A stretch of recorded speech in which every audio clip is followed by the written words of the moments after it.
stay put. I'm going to grab us a couple of ales. Keep your eyes on that bag. Right, don't be long, Dan. I don't like the look of those blokes by the door. I'll be 2 minutes. Just act natural. There we are. 2 pints of the local. Best drink up, Charlie. Look at the screen, Dan. They're starting the late bulletin. It's her.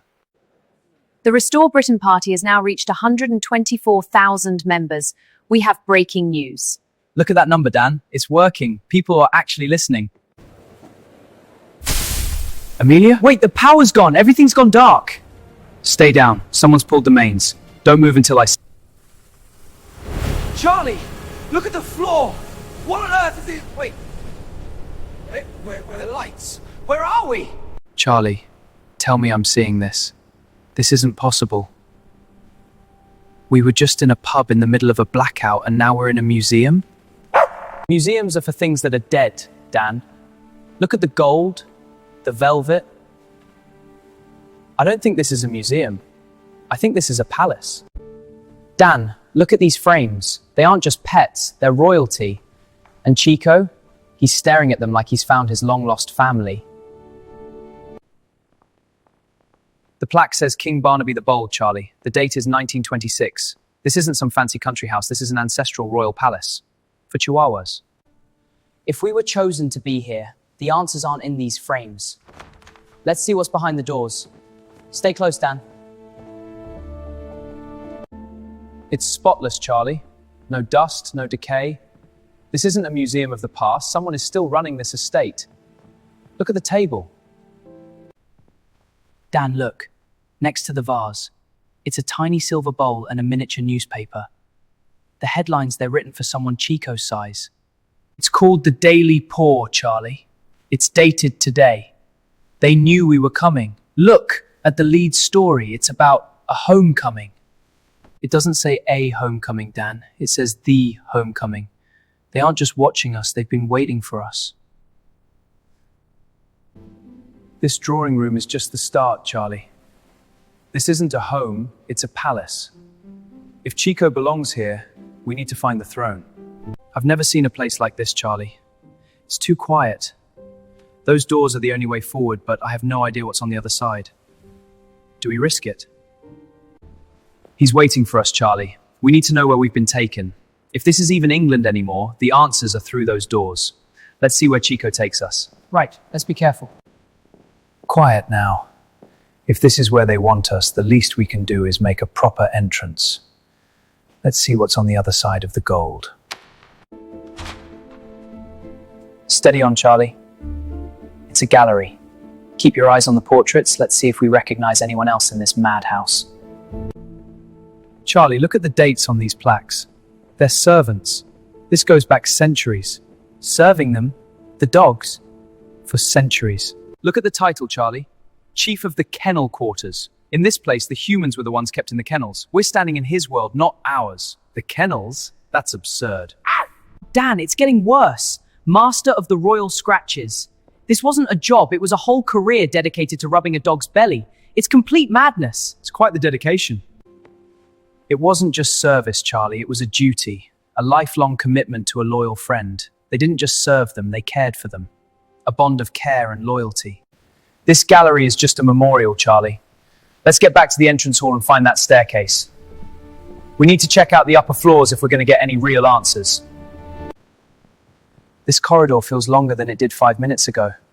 I just want to get to those upper floors, Dan. Maybe there's a balcony or a window that actually shows us the outside world. The windows are frosted or too high to see the horizon. They really don't want us knowing where we are. Keep moving, the hall should be just around this next bend. There it is.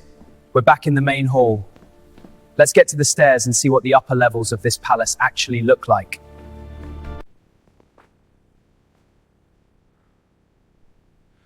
Did you hear that? That wasn't an echo. There's someone or something up there with us. He's answering them. Charlie, stay close. If Chico's talking to them, we need to know who's responding. Whatever is waiting at the top, we're going to face it together. Let's go. Blimey, this place is massive. My legs are going to be shot by the time we reach the top. Eyes up, Dan. We haven't even seen the half of it yet. Stone me, these steps are steep. Is it just me, or does it feel like this staircase goes on forever? Patience, Dan. We are nearly at the first landing. Nearly there. Look at the framing on those portraits. That dog's wearing a literal crown, Charlie. Indubitably, this wing is clearly dedicated to the Bloodline. Finally, level ground. Feels like I've just climbed Everest. Where to now then, left or right? Chico seems rather intent on the north corridor. Look at the frames on these, Charlie. Must be worth a fortune. Every single one of them is a chihuahua in a wig. Classical pup art, Dan. Blimey, this corridor just keeps going, don't it? Feels like we've walked half a mile already. Architecture designed to intimidate, Dan. Keep moving. Proper weird, ain't it? Every single ancestor on these walls is a dog. Not a human face in the lot. It's their dynasty, Dan. Wonder if these dogs had their own chefs, too. Probably eating better than us back at the pub. Given the surroundings, Dan, I'd bet on it. Chico stopped at that door up ahead. Proper heavy-looking thing, ain't it? Reckon it's unlocked? Only one way to find out, Dan. Right, give us a hand. This thing weighs a ton. Here we go. It's opening. Look at that light coming through. Steady, Dan. Whoa, smells like old wood and cigar smoke in here. Look at the size of this place, Charlie. It's a massive lounge. The games parlor. Proper fancy setup, this. Check out the cues on the wall. They're tiny, Charlie. Like they were made for, well, you know. Scale, Dan. Look at the balls, Charlie. They're tiny. This isn't just a room for show. They actually play games here. The elite, Dan. Wait, check the wall over there. There's a whole row of photos. They look like professional players, Charlie. Championship winners, the lot of them. The sporting elite. Now that is a proper dog. Look at the brindle on him, Charlie. Tigger was a right unit. Must have been the heavy hitter of the snooker circuit. Legendary.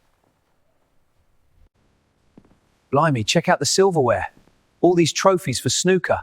They're tiny, Charlie. Look at the names on the bases. It's a whole canine league. Extraordinary. Look at the dates on these, Charlie. 1920, 1930. They've been winning these for a century. Every single trophy is for a different dog. Consistency. I think that's it for the trophies. Look at that door there. Let's see what's behind door number 2. Proceed.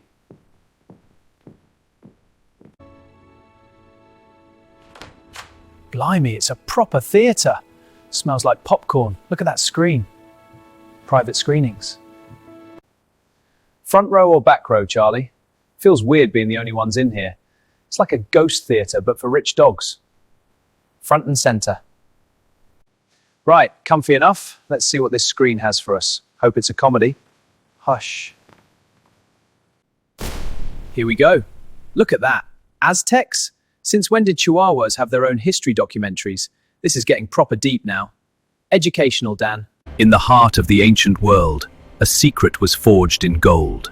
While men built empires of stone, a smaller, more cunning power watched from the shadows. They were the Taquichi. To the Aztecs, they were spirit guides. To the dogs themselves, it was the first stage of a masterful, multi-millennial plan to claim the world. When the conquistadors returned to Europe, they believed they were bringing back gold.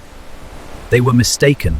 They were merely the transport for the new governors of the old world. Ah, my brave companions, always ready for adventure. Such good dogs you are. Come, let's watch the sea together. Industrial revolution wasn't just for men. Behind the steam and iron, a secret union was formed. The tiny breeds consolidated their power, moving from the lap of luxury to the head of the table. By the 1600s, they had reached the pinnacle. At Versailles, they didn't just walk the halls, they owned them. The Sun King himself was merely a footnote to their glory. The Iron Alliance didn't stay behind closed doors for long. They moved into the streets of the empire, establishing a network of lookouts that the Metropolitan Police never even suspected. By 1905, the gold standard had been replaced by a smaller, sharper metric. Every major bank in the West was now managed by silent partners who required no salaries, only loyalty. As the Great War tore the old world apart, the Alliance saw opportunity in the rubble. While human generals fought for inches of mud, the tiny architects were busy redrawing the map for a new century. The Roaring Twenties provided the perfect frequency. Through the new medium of radio, the Alliance began to broadcast subtle subsonic cues, ensuring the masses remained enchanted by their small, regal masters. With the birth of cinema, their influence became absolute. They didn't just appear in films, they choreographed the dreams of the masses, projecting their image into every home on Earth. As the world plunged into darkness once more, the Alliance accelerated the dawn of the machine. They guided the first calculations of the Silicon Age, ensuring that when the computers rose, they would already have a master. While humanity cheered for their giant leap, the Alliance had already touched the stars. The space race was merely a logistics exercise to place their surveillance network in the heavens. The 90s saw the birth of the World Wide Web, but the Alliance had already built the spiders. They integrated their protocols into the backbone of the internet, turning human data into their greatest asset. Today, the mask is no longer necessary. From this palace, the global network is managed. Humanity lives, works, and dreams under a small, watchful eye. The takeover is complete.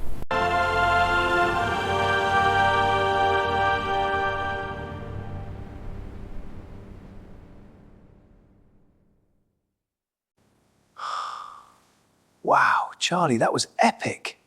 It really was, Dan. But did you hear that noise?